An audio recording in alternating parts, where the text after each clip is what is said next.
आज सारा विश्व पालिब आर्थ आवर अर्थात प्रतिवर्ष भली एथर भी घंटाए पाई विद्युत आलोक बंद करेंगे विश्ववासी। शक्ति संरक्षण वार्ता नहीं राति 8:30 ठारू 9:30 जाए निज निज घरे प्रतिष्ठान रे ऑफिस आदि रे बिजुली बंद करी एही दिवस पालिबे समस्ते। साधारणतः मार्च मास शेष शनिवार एही दिवस पालन होइथाय, किंतु जेउ वर्ष मार्च शेष शनिवार ख्रीष्ट धर्मावलंबी पवित्र शनिवार पालन हुए सेही वर्ष गोटे सप्ताह पूर्व पालन कर जाए आर्थ आवर। चलित वर्ष ठीक सेया होइछि।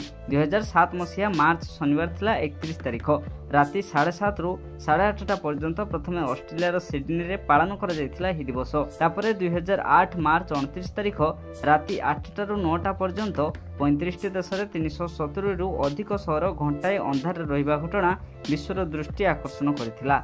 यापर 2009 रे भारत समेत 88 देश एही दिवस को पालन करि आसुछंती। सेही वर्ष ठारू समय बदलिबा सह राति 8:30 रु 9:30 जाए सारा विश्व पालन करुछि आर्थ आवर। गत वर्ष एही दिवस पालन करा जाई 4,10,000 घंटार विद्युत संचय करा जायथिला।